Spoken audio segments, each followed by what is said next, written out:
도피성 출국 논란에 휩싸였던 이종섭 호주 대사 어제 출국 11일 만에 귀국했습니다. 앞서 한동훈 비대위원장 이 대사 귀국을 두고 다 해결됐다 입장을 밝힌 바가 있는데요.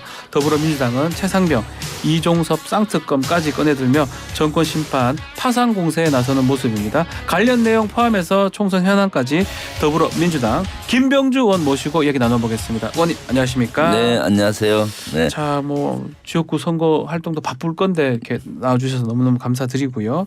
그래도 지역구 얘기보다는 좀 네. 전체 얘기가 좀 중요하니까요. 이종섭 대사가 11일 만에 지금 귀국을 했습니다. 12일 전에 인천공항에 그때 갇혔다고 제가 알고 있거든요. 출국할 때는 갔었죠. 어제도 혹시 가셨나요? 네, 어제는 못 갔습니다. 왜냐하면 그 전날 밤 10시 넘어 공지가 돼서 그 문자를 제가 못 봤죠. 예. 네, 아침에 봤습니다. 그 보니까 네. 민주당에서 지금 말씀처럼 긴급 공지로 전날 했고 21일 그러니까 어제 오전 5시 16분에 귀국한다 이렇게 네. 전했다고 하던데 도착 시간 자체가 9시 넘었어요. 네. 정보가 뭐가 잘못된 겁니까? 글쎄요. 그 호주에서 출발 때는 비슷했던 것 같고요. 네. 그런데 대한항공이나 아시아 국적기로 올 줄을 올면은 새벽 5시 16분이었던 것 같아요. 그런데 아마 이종섭 대사가 국적기를 타면은 교포들도 많고 우리 많지 않습니까? 네. 그 눈을 피해서 아마 싱가포르 에어나 또는 다른 항공사를 타고 싱가포르를 경유해서 오지 않았나 그렇게 생각이 됩니다. 그 교포들이 또 저한테 그런 제보를 해주더라고요. 국적기가 아니고 싱가포르 항공인 것 같다라고 나중에 이제 아침에 문자가 왔더라고요. 그러네요. 네. 그러다 보니까 일부 언론에서는 지금 첩보 작전 방불케했다. 저희도 5시 한 반부터 계속 언제 오냐 네. 했던 것 같은데 외교부에서 왜 그 일정을 사전에 고지하지 않고 2시간 도착 2시간 전에 공개했다고 보시는 겁니까? 네, 그러니까요. 외교부에서 그 전날 출발할 때 공지했으면은 그렇죠. 새벽 3시부터 기자분들이 나간 분들이 많다 하더라고요. 그리고 국회의원들도 5시에 나고 이런 해프닝도 없고 고생도 안 시켰을 텐데 네. 외교부나 이런 데조차도 이걸 은폐하고 축소하려고 하는 그런 형태를 보이고 있습니다. 나갈 때 도주하다시피 나가더니 네. 들어올 때는 마치 도둑처럼 조용히 피해서 눈을 피해서 이런 들어오는 형태는 너무나 저는 떳떳하지 않다라고 봅니다. 사실 이종섭 전 장관은 다른 장관도 아니고 국방부 장관을 역임하고 네. 장군 출신이잖아요. 자기의 행동은 늘 떳떳하게 하고 필요하면 책임질 부분이 있으면 책임지고 이런 모습을 보였어야 하는데 왜 이렇게 눈 가리고 아웅하면서 또 회피하고 이런 모습을 보이는지 모르겠어요. 체류 기간 동안 공수처 조사 받을 기회가 있으면 좋겠다 이렇게 표현을 했습니다. 그러면서 자진 사퇴에는 선을 긋는 모양새입니다. 네, 그렇죠. 제일 중요한 것은 사실 국민의힘에서는 조기 귀국을 해서 국민의 기회를 기울였다라고 하는데 네. 그것은 눈 가리고 아웅한다고 봅니다. 제일 중요한 것은 사퇴하고 그리고 자연인으로서 수사에 협조해야 되는 것이죠. 네. 그럼 마치 조기 귀국했으니까 문제가 끝났다 식으로 한동훈 비대위원장이 얘기했잖아요. 그것은 아주 저는 부적절하다고 봅니다. 그리고 이번에 귀국한 목적도 수사를 받기 위한 것이 아니라 예. 대사로서의 업무를 수행하기 위한 것이라고 떳떳하게 막 얘기하잖아요. 네. 그것은 아주 적절하지 않다고 보여지죠. 그러니까 25일에 진행되는 그 방산협력 주요 공관장 회의, 네. 공관장 회의 참석을 이유로 했다고 하는데 또 이 회의가 좀 급조된 거 아니냐 민주당에서 얘기를 네. 하는 것 같고요. 또 국방부에서는 그건 아니다라고 하는데 네. 군에 오래 계셨으니까요. 네. 이게 급조할 수 있는 그런 회의인가요? 급조할 수 없는 회의인데 상상을 초월해서 저는 급조를 했다고 생각하거든요. 네. 제가 역대 방사청장 하신 분들한테 체크를 해봤더니 예. 역대적으로 이렇게 방산협력 대사 회의는 해본 적이 없다라고 해요.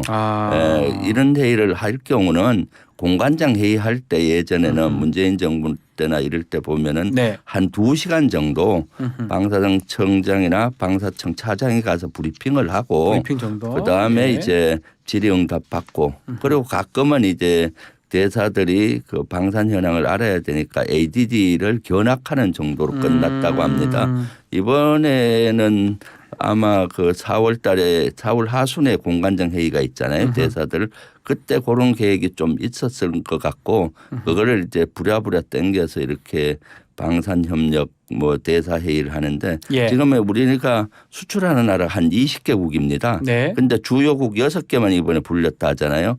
근데 호주는 지금 방산에 급한 게 하나도 없습니다. 지금 호주와 방산 협력하는 건 두 종류인데 네. K9은 이미 체결이 돼서 이루어지고 있고 가장 핵심이 레드백 장갑차였는데 네. 이것도 계약이 됐습니다. 그래서 호주와 지금 급하게 이루어질 것은 없고 향후에 뭐 장기적으로 구축함 정도가 이루어지는데 마치 이종섭이 들어오게 하기 위해서 이렇게 그 외교부도 병풍을 세우고 나머지 5개국 대사들까지 들어오게 해서 병풍을 세우는 이런 형태고요. 또 방산 특성상 6개국이 같이 모여서 회의 이런 건 안 해요. 그렇죠. 뭐가 안 왜냐하면 맞아 보이긴 합니다. 각 국가마다 다르잖아요. K9을 수출하더라도 네. 가격이 다르고 사양이 다르고 조건이 다르기 때문에 그건 그러니까요. 철저히 보안상 유지되기 때문에 각각끼리 하는 거고요. 또 이종섭 전 장관은 직전 국방장관을 했잖아요. 네. 아마 호주도 몇 분 다녀오셨을 거예요. 그 레드백 장갑차 이런 것 때문에 그러니까 호주를 너무 잘 알기 때문에 호주도 잘 알고 이쪽 방산 현황도 아는데 굳이 이까지 들어와서 회의를 하는 것은 도피성 대사가 피의자 신분으로 들어와서 조사를 받는다 이런 이미지를 없애기고 마치 대의 명분을 만들어준 그런 꼴이 아닌가 생각이 됩니다. 네. 호주 뭐 갔던지 그건 좀 확인을 좀 해봐야 될 것 같고요. 그 전에 이 관련 회의가 끝나면 다시 돌아가야 됩니까? 아니면 어떻게 해야 된다고 보십니까? 출국 금지를 또 해야 된다고 보십니까? 저는 출국 금지를 당장 하고 그다음에 가장 핵심은 대사 임명을 철회하든가 본인이 사퇴하든가 해서 떳떳하게 지금 조사를 받는 것이 국민적인 뜻에 부합하다고 봅니다. 네. 이번에 들어온 것도 저는 국민 소환으로 보여요. 국민 소환. 네, 왜냐하면은 사실 들어올 생각이 전혀 없었잖아요. 갈 때 얘기한 것 정도는 공관장 회의 때 올 수 있다 뭐 이런 식으로 대통령실에서도 얘기하고 했잖아요. 그런데 국민적으로 이렇게 이것은 너무 도피성 그것이 아니냐 도주 대사 아니냐 이런 얘기들이 막 나오고 또 여론에 국민의힘이 코너에 몰리니까 국민 소환 형태라고 저는 보여지거든요. 네. 그러니까 국민이 소환했으니 이제 들어가서 대사 임무 수행도 적절하지 않을 것 같고 하기 어려울 겁니다. 그렇기 때문에 자진 사퇴하든 임명을 철회하든 그런 상태에서 떳떳하게 수사를 받는 것이 맞다라고 생각합니다. 이 최상병 수사 외압 의혹 사건 공수처가 지금 조사를 하고 있는데 이걸 통해서 어떤 의혹이 밝혀져야 된다 이렇게 보시는 겁니까? 여기에 가장 핵심은 나머지는 거의 다 밝혀진 것 같고요. 장관이 결재를 하고 네. 그 다음 날 바꾸었잖아요. 네. 이첩하고 피의자를 뭐 가식치사 혐의를 인원을 줄이다 등 이런 것들이 바뀌어졌는데 그 누구의 손에 의해서 바뀌어졌느냐. 누가 바뀌었느냐. 네, 지금은 대통령실 공의 전화를 받고 나서 바뀌어졌다 하잖아요. 네. 그래서 실제 박정훈 대령 측 주장처럼 대통령이 여기에 관여해서 경로해서 바꾸라 해서 바꾼 것이냐. 네. 그런 것들이 밝혀지는 게 가장 중요한 요소라고 보여집니다. 자, 그래서 어제 이재명 대표가 총선 전에 최상병, 이종섭 쌍특검 1국조 처리하겠다 얘기를 했습니다. 자, 뭐 쌍특검 1국조 뭐 어떤 내용이고 이게 정권 심판론으로 가겠다 뭐 이런 뜻으로 봐야 됩니까? 쌍특검 1국조는 이미 지금 해병대 순직 사건 외압 사건에 대해서는 국정조사가 저희들이 발의해서 김진표 의장의 결심만 남았습니다. 결심만 바로 국정조사 할 수 있는 거거든요. 그런데 김진표 의장이 여야 합의가 안 됐기 때문에 갈 수 없다라고 지금 버티고 있는데 이것을 진행하는 거고요. 쌍특검은 이미 해병대 순직 사건 수사 외압 사건은 특검법으로 가서 패스트트랙에 태워져서 4월 4일 날 국회에 자동 부의됩니다. 아하. 이번에 그거 하나 하고 예. 이번에 이종섭 특검법을 별도로 만들었잖아요. 네. 이번에 이종섭 전 장관을 대사로 임명을 해서 수사를 방해하고 또 직권 남용을 외교부나 요걸 법무부나 특검을 하나 더 넣어서. 요걸 넣었잖아요. 그 두 개를 하겠다는 건데 제가 봤을 때는 4월 4일 날 특검법이 부의가 되면은 네. 이걸 합해서도 할 수 있다라고 보여져요. 네, 예.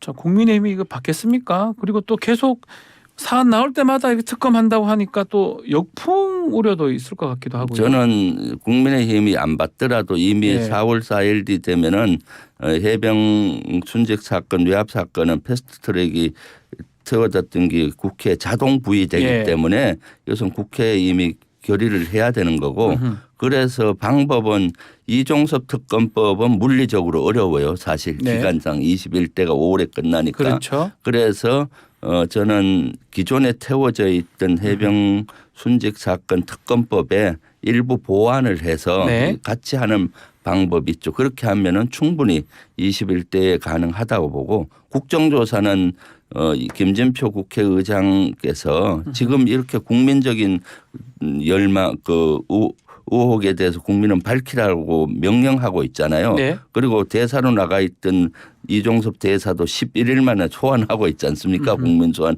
그러니까 그런 의견을 들어서 국정조사를 빨리 하도록 결심을 해줘야 된다 이렇게 생각됩니다. 자, 이종섭 대사 귀국 또 쌍특검 일국조 관련 또 여당 입장 잠시 후 김성태 국민의힘 서울권역 공동선대위원장과 함께 또 이야기를 또 들어보도록 하겠습니다. 자, 당내 현안 질문도 좀 드리겠습니다. 공천 잡음 또 공천 마무리되나 싶었는데 강북을은 아직까지 진행형 네. 같습니다. 조수진 후보자가 어제 새벽인가요? 오늘 새벽이죠. 결국 자진 사퇴를 했는데 어떻게 보셨습니까? 네, 뭐 우리 당에서는 늘 국민의 목소리와 네. 국민의 눈높이에 맞추어서 민감하게 이런 결정을 했는데 네. 나름 잘 했다고 봅니다. 국민적으로 여러 가지 거기에 문제점을 제기를 했고 네. 그 당시 그분이 변호사 시절에 변호했던 이런 문제들 그래서 빨리 결정을 했다라고 봅니다. 국민의 눈높이에 자, 맞춰서. 그나저나 지금 정봉주 전 의원에 이어서 지금 조수진 변호사까지 지금 사실 좀 잡음들은 계속 있는 것 같습니다. 박용진 네, 현역 의원 그렇죠. 배제 네. 또 그런 얘기도 좀 계속 있는 것 같고요. 네. 어떻게 봐야 됩니까?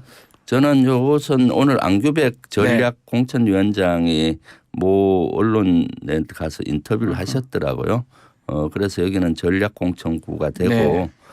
박용진 의원은 어려울 것이다. 지금까지 하위 20% 이렇게 들고 뭐 했던 분이 네. 한 경우는 없다 전략 공천에서 그리고 때문에 새로운 인물을 공천하지 않을까 생각이 드는데 이것은 전략공천위하고 공천위원회에서 오늘 오전 중에 잘 판단해서 하리라고 봅니다. 시간이 지금 없는 거잖아요. 그죠? 네, 오전 시간이 중에 없죠. 결정이 나야 되는데. 왜냐하면 오늘까지 아마 오후 6시까지. 네, 등록을 네. 마무리해야 되기 때문에 네. 또 서류가 많습니다. 네. 그러니까 아마 아침 일찍이 지금 논의가 이루어지지 않겠나 싶고 이거는 공관위와 전략공관위의 의견을 들어봐야 되겠죠. 자, 이와 함께 코인 논란으로 탈당을 했던 김남국 무소속 의원 더불어민주연합에 입당을 했는데 또 이를 두고도 꼼수 입당 아니냐 이런 지적이 계속 있는 것 같습니다. 그건 그렇게 보는 것은 무리인 것 같아요. 김남국 의원은 코인 논란이 되면서 탈당하고 무소속으로 갔잖아요. 네. 그래서 무소속으로 간 상태에서 이번에 민주연합 민주더불어연합으로 간 것인데 그것은 본인이 그리 갔을 때 이득이 뭐 있겠습니까?